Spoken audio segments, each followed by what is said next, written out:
नमस्कार बंधु। आज पुनः उपस्थित हूँ सुमति अय्यर जी की एक और कहानी लेकर। कहानी का शीर्षक है सिर्फ भूख नहीं। सिर्फ भूख नहीं भी उनका कहानी संकलन असमाप्त कथा की 9 कहानियों में से ही एक कहानी है सिर्फ भूख नहीं। असमाप्त कथा जो संकलन है वो 1989 में प्रकाशित हुआ था और इस संकलन में जो 9 कहानियां हैं वो सभी 1980 वाले दशक की लिखी हुई कहानियां हैं। सब उसी दशक की लिखी हुई कहानियां हैं किंतु विविध विषय की हैं। तो बात करते हैं यहाँ पे केवल सिर्फ भूख नहीं की। इस संकलन की अन्य कहानियों में से कुछ हम लोग सुन चुके हैं और कुछ आगे सुनेंगे। सिर्फ भूख नहीं जमीन से जुड़ी हुई कहानी है। एक विवश पिता की कहानी है और हमको जोड़ती है आदमी की उस परिस्थिति से, जीवन की उन विसंगतियों से, जब हमें अपनी मूलभूत आवश्यकताएं पूर्ण करने के लिए भी कितनी जद्दोजहद करनी पड़ती है। किंतु जो अंत है ना कहानी का, जो अंत है ऐसी करुणा में भिगोकर छोड़ जाता है कि हम खुद अजीब सी विवशता में खुद को स्तब्ध पाते हैं। जो विषय तो इस विषय पर, भूख पर, गरीबी पर, लाचारी पर हमने बहुत सारी संवेदनशील अन्य कहानियां भी पढ़ी हैं और पढ़ते रहेंगे भी, किंतु इस कहानी का अंत ही मुझे इस कहानी से बहुत अधिक जोड़ गया। तो चलिए प्रारंभ करते हैं कहानी सिर्फ भूख नहीं। ऐसा अक्सर होता कि हरखू ठाकुर उर्फ हरखू ठाकुर उर्फ हर किशोर उस सड़क से गुजरते हुए अपने नथनों में खूब खींचकर सांस भरते। हालांकि ऐसा करने की उनकी आदत नहीं थी, पर खाली आंतों तक सांस के सहारे जहां मंगतू के ढाबे से आती प्याज टमाटर की छौंक की गंध और सिकती रोटियों की सूंधी महक पहुंचती, उनके पांव अपने आप ठिठकने लग जाते। खींचकर सांस भरते, मन कमजोर पड़ने लगता और पैर कुनमुनाने लगते। मन होता सड़क पार कर सीधे ढाबे के भीतर चले जाएं, पर भला हो उस सुबुद्धि का जो ऐसे समय में जाने कहां से टपक कर बढ़ते पावों को रोक लेती। घर में उनकी आस में बैठे निरीह जीवों की याद आ जाती। छड़ांस के लिए ही सही, खुद के लिए जीने की बात सोच जाने वाली अपनी कठिन आदत को लाख लाख लानतें भेजते। सड़क के किनारे बने हैंडपंप के पास लपक कर पहुंचते और खूब जोर जोर से हाथ चलाते, मानो भीतर का सारा गुस्सा अपने को यूं तकलीफ देकर उतारना चाहते हैं। क्षुधा शांत होते ही आंतें पूछने लगती। अक्सर ऐसे में वे भावावेश से भर उठते और तय कर डालते कि किसी दिन पत्नी को भी बच्चों समेत ले आएंगे, बस हाथ की तंगी खुल भर जाए। फिर तो खाने खिलाने में वे दिल के बादशाह हैं, फकीरी नहीं करते थे। ये बात और है कि वे खुद नहीं जानते कि वो दिन कब आएगा भी या नहीं, पर वे इसी विश्वास के सहारे जी रहे हैं, वरना जिंदगी भी साली कोई जीने लायक चीज है। पर जब से होश संभाला है, आलम तो यही रहता है कि 5 मिलते हैं तो 10 खर्च हो जाते हैं। कभी कभी तो खी जाती है अपने ही ऊपर। कोई ढंग का धंधा या नौकरी ही कर ली होती तो शायद इतनी खिचपिच नहीं मचती। बाबा जिंदा होते तो उनकी साख इनके लिए कहीं न कहीं किसी नौकरी का जुगाड़ करवा ही देती। बाप ने तो खैर जिंदगी भर कुछ किया ही नहीं था, दारू और जुएबाजी में ही तमाम उम्र निकाल दी थी। बाबा का पुश्तैनी मकान और खेत भी जब उनकी लत के उदरस्त हो गए, तब कहीं उन्हें अपनी भूल का एहसास हुआ था। पर तब तक हाथ खाली हो चुके थे और वे देह से नाकारा हो गए थे। फिर तो अधिक कहाँ जी ही पाए वे। कर्ज का दायित्व उनके सिर पर डाल वे चल बसे। हरकू ठाकुर की उम्र उस समय सिर्फ 12 बरस की थी। एक आध साल तो रिश्तेदारों की रहम पे ने निकाल दिए, पर जल्दी ही वे छोटी मोटी नौकरी करने लगे थे। पांव कहीं टिक नहीं पाए। अंत में बाबा से अनजाने में सीखे गुर ही काम आए और वे मवेशियों की दलाली का काम करने लगे। हालांकि बाबा दलाली का काम नहीं करते थे, पर उन्हें मवेशियों की अच्छी पहचान थी। खुद उनके पास 2 जोड़ी बैल, 2 मुर्रा भैंसें और 1 गाय थी, जो एक ब्यात में इतना दूध देती थी कि आसपास के गांव वाले दांतों तले उंगली दबा लेते थे। कहते हैं पहले उनके तबेले में शंकर नस्ल की 8 गायें थीं,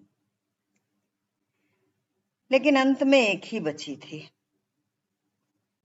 किसान पहले उन्हें दिखाकर ही मवेशियों की खरीद फरोख्त करते थे। एक अंधविश्वास सा फैला था कि बाबा के मार्फत खरीदे बैल हो या गायें कभी ऐबी नहीं होते। कच्ची उम्र से ही हरखू बाबा के साथ हाट में जाते रहे। बाबा बैल के जबड़े खुलवा कर ही पहचान लेते। उनका अनुभव अच्छा खासा था। शौकिया खच्चर, सांड, कटड़े, करड़ियों उनकी भी खरीद करवाते थे वे। बाबा के पास पड़ोस के गांव के लोग भी आते थे। पर अब बाबा के सामीप्य में जो कुछ सीख लिया था, उसी अनुभव के सहारे वे अपनी जीविका चला रहे थे। शुरू में तो जैसे ठीक रहा सब, जब तक अकेले थे वे, पर अब लागत की ठूंठ है इस धंधे में, तो पैसे के पेड़ कहां से लगाते। जिस तिस तरह जुगाड़ भर हो पाता है। फिर गाहक बिना साले सब दलिद्दर हो गए हैं। गाहक अंटी ढीली नहीं करता, न लेनदार अपने लालच को लगाम देता है। मरियल बैल हो या बूढ़ी भैंस, दाम चाहेंगे हिसारी वाले। कहां से दिलवाएं वे? ग्राहक और बेचने वाले इन दोनों की खींचातानी के बीच तो इतना ही बहुत हो जाता है कि उनका जुगाड़ भर हो जाए। ऐसे में उन्हें अक्सर पुराने दिन याद आने लगते हैं। बाबा खाने खिलाने के खूब शौकीन थे। पहनने खाने की तंगी तो जैसे बचपन में देखी ही नहीं। दादी बतलाती थी कि जब वे ब्याह कर आई, घर के चूल्हे को ठंडा कभी नहीं देखा। बहरहाल बात में सच्चाई जितनी भी हो, इतना तो उन्होंने देखा था कि बाप की गैर जिम्मेदाराना जिंदगी का प्रभाव उन पर जीते जी बाबा ने पड़ने नहीं दिया था। फिर तो बातें ही उनके वश से बाहर हो गई थी। जब मकान बिका तो वे खाट से लग गए थे, और फिर तो माह भर भी नहीं जी पाए वे। जाते जाते भी उनकी एकमात्र चिंता पोते हरखू के लिए थी। बेटे को तो वे तिलांजलि ही दे बैठे थे। वही असर है कि कभी कभी जीभ हड़ताल कर बैठती है। कई बार सोचते बाबा के साथ ही इसे भी काट कर फेंक दिया होता। अपनी तो सही, चलो ठीक है, जब भी ऐसी भूख लगती है वे पिछले दिनों में गुम हो जाते हैं। जीभ अपने आप कल्पना में तर हो जाती है, पर घर पर पलते जीवों के लिए तो जिंदा रहने भर का जुगाड़ उन्हें करना ही होगा ना। ऐसे में अपने पर ही कोफ्ता होती है। उन्हें लगता है कि वे भी खुद अपने बाप से कम नहीं हैं। बाप ने तो खैर उनके बारे में सोचा ही नहीं कभी, इसलिए कुछ नहीं कर पाए। पर वे, उनकी विडंबना ने यही है कि वे सोचते हैं पर कर कुछ नहीं पाते। उनका बचपन तो बाबा ने पार लगा दिया, पर इन बच्चों को बचपन में ही ठोकरें खाना लिखा है। हालांकि इसमें दोष उनका कम और तकदीर का ज्यादा है, इसे वे खूब अच्छी तरह जानते हैं। कभी कभी तो सोचते कहाँ की बला मोल ले ली उन्होंने भी। इससे तो अच्छा था कि छुटकू पंडित की तरह कुंडलियां ही मिलाते। दान दक्षिणा में बैठे बिठाए ही सही कुछ तो हाथ लगता, या फिर कहीं कोई चपरासी गिरी ही कर लेते। यहाँ तो गाहक और लेनदार के बीच चक्कर लगाते एड़ियां कटने लगती हैं। बैल के जबड़े खोल कर दिखाओ, पुट्ठों पर चाबुकें चलाकर उन्हें बिदका कर उनकी फुर्ती का यकीन दिलाओ, फिर उम्र उसकी घटाकर बोलो।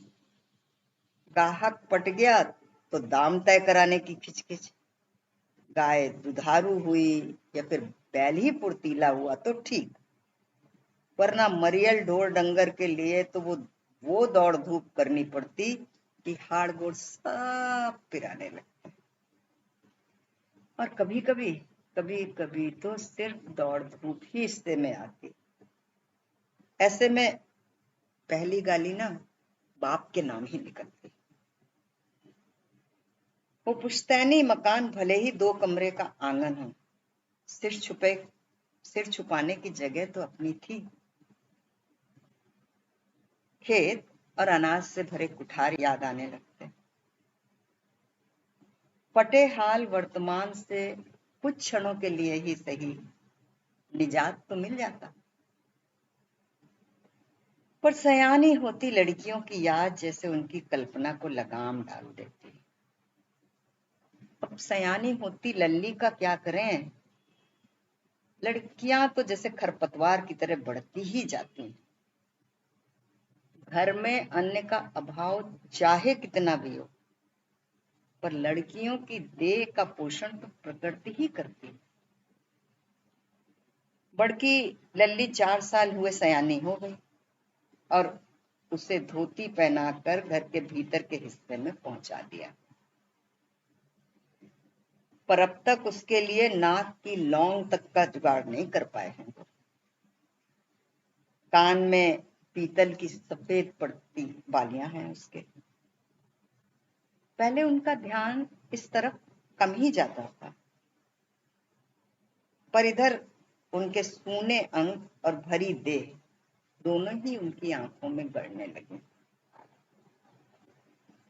इधर मंझली ने भी अब फ्रॉक पहनना बंद कर दिया है। उसके ऊपर 2 लड़कियां और हैं। पत्नी अक्सर रात को जब वे अच्छे मूड में होते तो लल्ली के हाथ पीले कर देने की बात छेड़ती,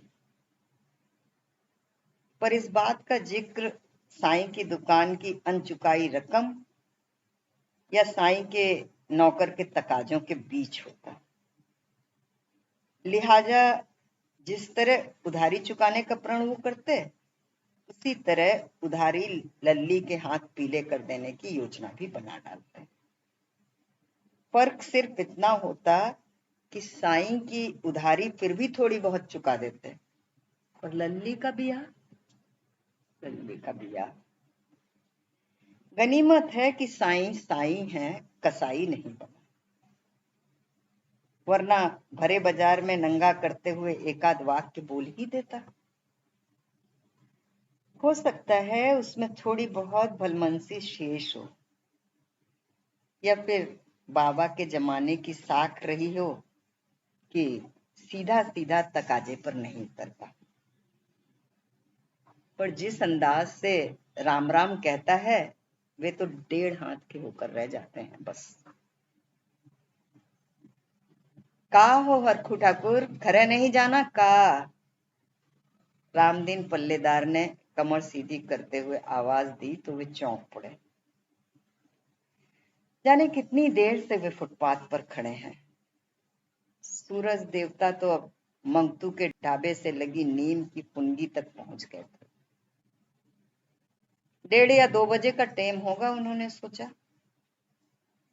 हाथों में कुलबुलाहट तभी न मच रही थी। बेकार में ही जीभ के चटोरेपन की लानतें भेजते रहे।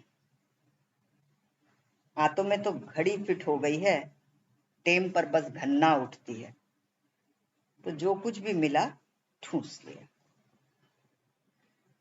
उन्होंने अंगोछे को झटक कर कंधे पर डाल दिया और घर की ओर चल दिया। घर के भीतर घुसते ही पत्नी की बुड़बुड़ाहट सुनाई दी। वे खींच गए। धूप में खाली पेट वे चलकर आए थे। हाथों की ऐंठन और धूप से गरमाया माथा। वे झन्ना गए। का भैया, काहे महाभारत मचाए रही हो? पत्नी शायद भरी बैठी थी, पलटकर बोली, महाभारत नहीं तो का रहा सो होगा हमरे घरे। तुमका तो यह लागत रहा कि हम ही रार तकरार मचावत रहे। कई दिन से कहती रहे हम की ओका तेनू समझाए देओ, पर भैंसन की दलाली करत करत तुहार मत भी भैंसा हुई गई है। वे सीधे पिछवाड़े में चले गए और हाथ पांव धोने लगे। लल्ली लोटे में पानी धर गई। वे हाथ पांव रगड़ रगड़ कर धोने लगे। मुंह में कुल्ले के बहाने पानी भर लिया। उन्हें लगा वे इस प्रलाप से भन्ना कर कुछ कह बैठेंगे तो सचमुच महाभारत ही होगा। पत्नी का प्रलाप बदस्तूर जारी था। हम तो सोचत रहा एक का लड़का हन, यही खातिर आखिन पर बिठावा रहा है, पर दहिजार के हिम्मत तो देखो। यहाँ तो मनई 2 बार पेट भरे खातिर तरस जात है, तौनों पे हमका आज कितना सुनाए के चलागा। ई का सोचत है, इस नास पीटे के भरोसे हमारी जिंदगानी चल रही है। वे मुंह पर छींटा मारने लगे। उन्हें लगा अगर जलन कम न हुई तो अपनी भन्नाहट में वे खुद भी कुछ सुना देंगे। मुंह थाली पटक के चलागा। विदयजार लाट साहब कहत हैं कि दाल पतली हन। को पूछे तो यहाँ भंडार भरे, माँ का कुठार भरे हैं का, कि हम ओका जेवनार परस दे। कई बार इसी बात पर स्यापा मच जाता है। कभी कभी तो उनका मन होता है कि किसी कुआं बावड़ी में छलांग लगा जाएं या सब कुछ छोड़ छाड़ कर भाग निकले। इन्हीं मर्दों के लिए तो दिन भर धूप धाप में खटो और पेट की आग बुझाने के लिए लौटो तो 2-4 मीठी बातें करना तो दूर, ये अपना रोना लेके बैठ जाती हैं और बच्ची पर हाथ चला देती हैं। बच्ची जो रिड़ाना शुरू करती है तो वे आपे से बाहर होने के पहले ही घर से बाहर हो जाते हैं। कैसी औरत है, सुहराने पर भी नहीं मानती। दाब के तो कभी रखा ही नहीं उन्होंने। अब तो जी में आता है कि 2-4 हाथ चटका ही डालें, पर बस दमक कर रह जाते हैं। घर को बिल्कुल घुड़साल बना रखा है। बच्चों की पैदाइश से लेकर घर के अभाव का जिम्मेदार नहीं ठहराती है और सुना सुना कर पाने देती है। अरे और भी तो है मेहरारू, किसी तरह गृहस्थी की गाड़ी खींच ले जाती हैं और पता ही नहीं चलता। और एक ये है, लदनी बैल की तरह बार बार धचकने लगती हैं। पत्नी जाने कौन सी पुरानी पुरानी बातें रिडिया कर खोदती रही। वे अंगोछे से मुंह रगड़ने लगे। पत्नी इधर कुछ ज्यादा ही चबड़ चबड़ करने लगी है। करे भी क्या, साल दर साल पर 7 बच्चे जने, 5 ही रह गए, तिस पर 4 लौंडिया, लौंडे की आस में रहे। अब आग जले की आशंका में चूल्हा जलना तो बंद नहीं होता, सो लौंडियां होती नहीं। पत्नी का गुस्सा कभी कभी उन पर उतरता, कभी लल्ली की बढ़ती देह पर, कभी छुटकी की पीठ पर, तो कभी इकलौते बेटे की नवाबी पर। बड़का बिट्टू पहलौटा ठहरा, फिर अकेला, खूब लाड़ से पला। उन्हें तो यही लगता रहा कि घर परिवार की जिस चिंता को अब वे ढो रहे हैं, उसे उनका बेटा भी ढोएगा। बेटियों के बोझ का एहसास मट जाएगा। पर हुआ क्या? बिट्टू की पढ़ाई में कोई कोताही उन्होंने नहीं की, भगवान साक्षी है। लड़कियों को तो 6वीं के बाद ही घर में बिठा दिया था, पर बिट्टू के लिए कहीं ना कहीं से जुगाड़ करते रहे। पर लौंडा 10वीं में 3 बार फेल हुआ और उनसे पूछे बगैर बस्ते को ताक पर रख दिया। हार कर उसकी नौकरी के लिए वे कोशिश करने लगे। उन्होंने ईमानदारी से चाहा था कि जिस तरह उन्हें भविष्य चुनना पड़ा वैसा नसीब बेटे का ना हो, पर लौंडा कुछ समझे तब ना। 2 जगह उन्होंने हाथ पांव जोड़कर कुछ जुगाड़ किया था, पर लौंडे का मिजाज ही कुछ ऐसा था कि 2 दिन नहीं टिक पाया। वे और भी कोशिश करते, पर बेटे ने साफ चिता दिया था कि वो मनमाफिक नौकरी करेगा, किसी की लल्लो चप्पो वो नहीं कर सकता। फिर उन्होंने कुछ नहीं पूछा। हरखू ठाकुर नहीं जानते वो कैसे कमाता है। लोगों के मुंह से सुनते रहे कि कहीं सिनेमा हॉल में टिकट ब्लैक करता है, कभी लॉटरी के टिकट बेचता है, कभी इलेक्शनों में पोस्टर चिपकाता है, कुछ भी कर लेता, और कभी कभी तो घर से गायब भी रहता है। पहले तो दिन भर की कमाई घर में दे दिया करता था, फिर कुछ दिनों बाद काम के बहाने से घर से गायब रहने लगा। अब मुट्ठियां ज्यादा गर्म होती हैं तो आटा पकता है, आएगा तो रार मचा कर ही जाएगा। धेला अधेला जो भी मन में हुआ हाथ में थमा देगा। इस पूत का तो उन्हें कोई मलाल नहीं, उसे तो लगभग भुला ही बैठे थे वो। न बाप अपना रहा न बेटा, किस किस का मलाल करते फिरें। पर पत्नी को जरूर कुछ लगता तो उन्हें भी सोचना पड़ता। एक भद्दी सी गाली सबके लिए मुंह पर आकर उनके सूखे मुंह को भकुआ गई। कुल मिलाकर एक लंबे कमरे का घर, जिसके आधे हिस्से पर तो पक्की छत है और शेष हिस्से पर टपड़ी, वो भी कबाड़ी से खरीदे दुकानों के पुराने जंग लगे बोर्ड। सर्दी गर्मी में तो गुजारे लायक घर है ही, मुसीबत बरसात में होती है। टपकने वाली जगहों में घर के सभी छोटे बड़े बर्तन खपा दिए जाते हैं। तिस पर 5 और 2 7 प्राणियों के लिए सोने भर की जगह कहां से निकल पाए। कई बार ऐसे में वे दीनदयाल मास्टर को दिल से असीस जताते हैं। उनकी तनख्वाह रुकी पड़ी थी, केस पूरा नहीं पड़ रहा था।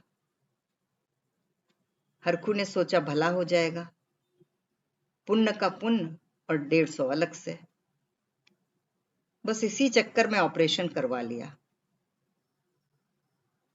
वरना इसके तिरिया चरित्र में फंस कर रहो तो। वे गरियाते गरियाते रुक गए। टाट का पर्दा लगाकर दूसरे हिस्से को चौके की शक्ल दे दी है। वे दूसरे हिस्से में बैठ गए। बड़की लल्ली थाली में दाल और 2 रोटियां लगाकर चली गई। खाना देखकर बेटे का गुस्सा याद आ गया। उन्हें बेटे पर गुस्सा कम, अपने ऊपर कोफ्त ज्यादा होने लगी। बढ़ती उम्र का लड़का है, खाने पीने के दिन है उसके, क्या दे पाए हैं वो इन बच्चों को। यहां तो खुद वे मंगतू के ढाबे से आती महक पर लार टपकाने लगते हैं। वो तो बच्चा है अभी, अपराधी होने लगते हैं वे ऐसे में। पत्नी का प्रलाप बंद होने को नहीं आया। हरकू ठाकुर की कनपटियां भक से जल उठी। चुप, सुर पे सुर खींचे चली जा रही है तब से। वे खोखियाए। भुज से कौर निकला। गाली से कम सूखी रोटी से उनका माथा और भन्ना गया। खाना है या गोबर, अगला कौर वे नहीं तोड़ पाए। ननकी की चीख के साथ तड़ातड़ चांटों की आवाज। पत्नी शायद अपना गुस्सा उस बच्ची पर उतार रही थी। एक तो बेटे की करतूत, ऊपर से उनकी चुप्पी ने उसके गुस्से को भड़का दिया होगा। उन्हें लगा वो ननकी पर नहीं, उस पर गुस्सा उतार रही है। ननकी की पीठ पर पड़ने वाले घूंसे क्या उनके नकारापन पर नहीं है? क्या इन तमाम स्थितियों के जिम्मेदार वे नहीं हैं? लड़की कहां से आई इनके बीच में? उनका पौरुष जाग गया। हाथ झटकाकर वे पर्दे के पार पहुंच गया। उसे काहे रुलाए रही हो? जुबान से जहर के अलावा कुछ और निकले तब ना। हाँ, खूब मिश्री खवा दी हो जो अब चाशनी टपकेगी जुबान से। पत्नी नकियाती हुई तपाक से बोली। बस उन्होंने आओ देखा ना ताओ, ताबड़तोड़ हाथ चल गया। बाल खींचकर दो घूंसे पीठ पर जड़ दिए। पत्नी हाय तौबा मचाने लगी। छुटकी और मंझली सहमी सहमी दीवार से लगकर सुबकने लगी। लल्ली भागी हुई आई और चीख मचाती अम्मा को खींच ले गई। छोड़ दो ना दद्दा। उनके हाथ रुक गए। लल्ली की ओर देखा। उन आंखों में कितनी याचना थी। इस बच्ची ने तो शायद ही कभी कुछ मांगा हो। पहली बार कुछ मांगा भी तो।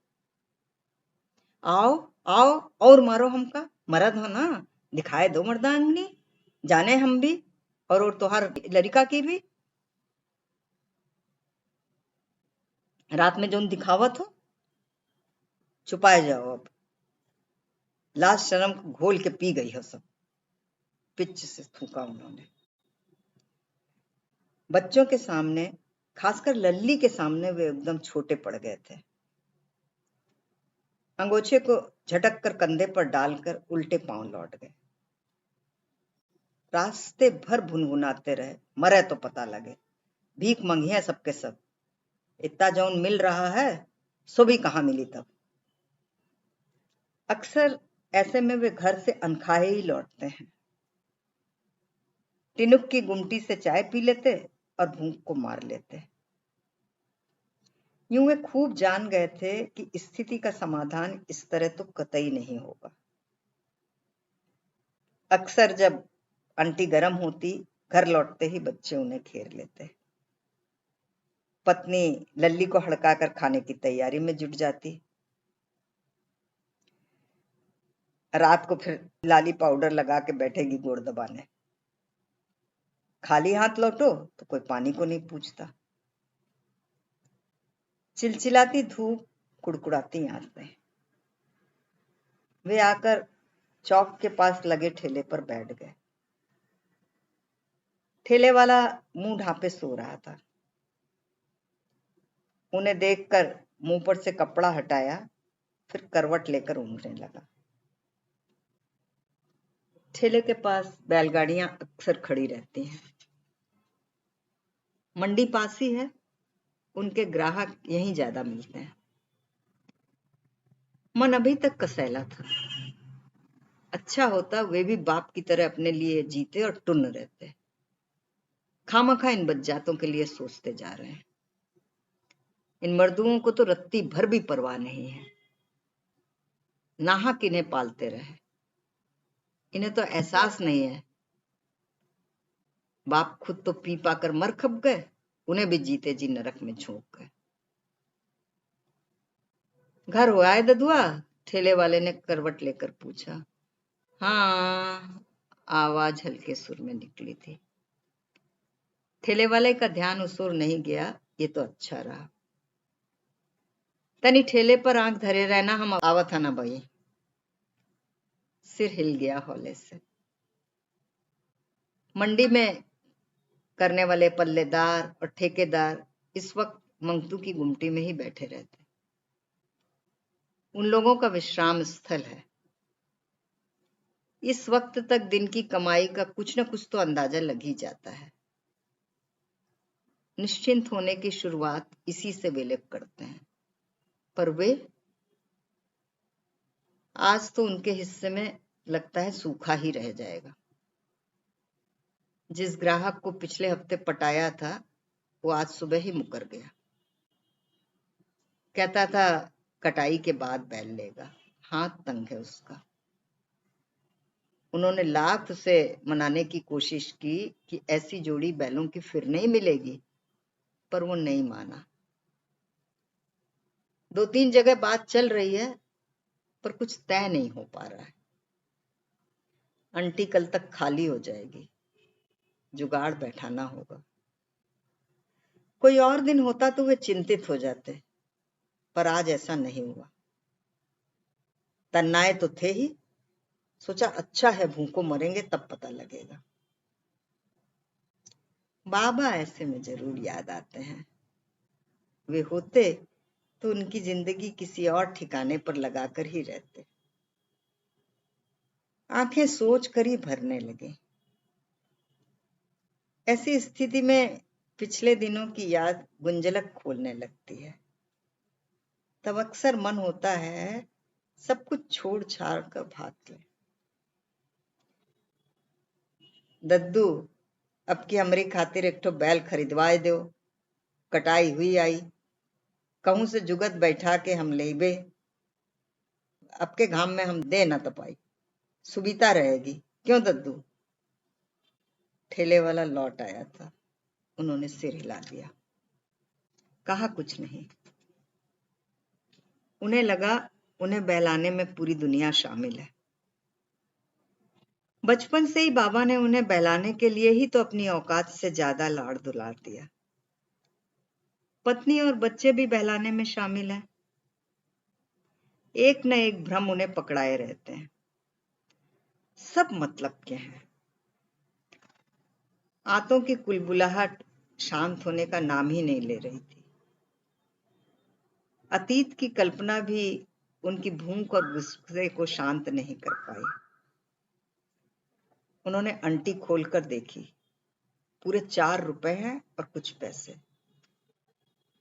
उनके हिसाब से 2 दिन चल जाएगा।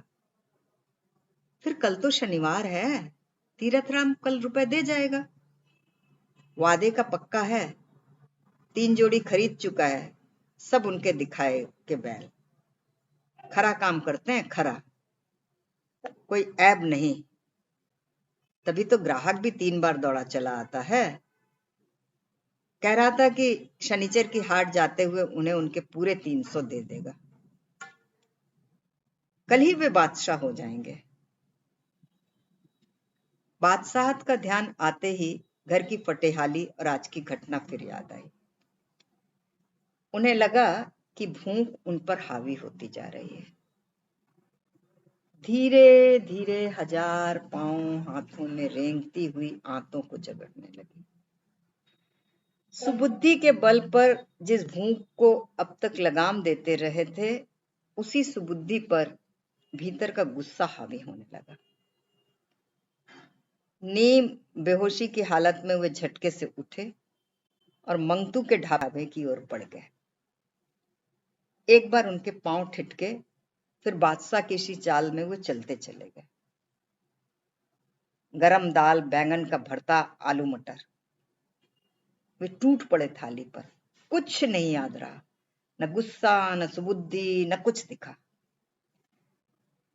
घर के निरीह लोगों की याद भी जाने कहां बिला गई। भूख की हकीकत ही सामने थी। जल्दी जल्दी खाने में कौर गले में अटक गया। हिचकियां आ गईं। वे पानी का ग्लास उठाकर गटागट पी गए। ग्लास पीकर रखते हुए उनकी आंखें सामने दरवाजे के पार उठी तो वहीं ठिठक कर रह गई। हाथ का कौर वहीं छूट गया।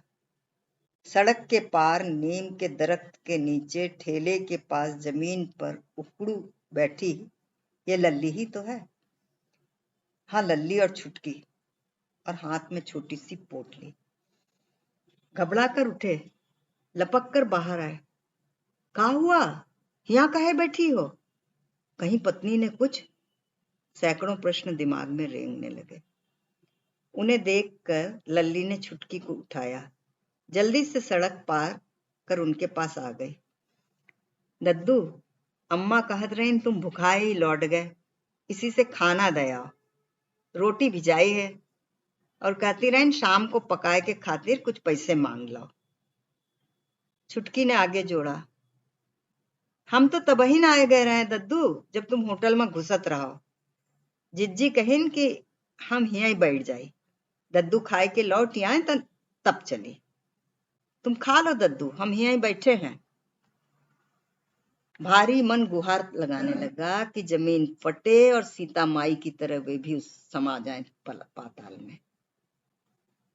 पर सीता माई में तो सत था, सहनशीलता थी, तभी न धरती मैया की छाती फटी उनके लिए। कितनी निरी लग रही थी छुटकी। उनके अनखाए रह जाने को अपनी भूखी आंतों के बावजूद समझती पत्नी। चिलचिलाती धूप में उनके लिए रोटी लाने वाले इन निरीह जीवों को भूल गए थे।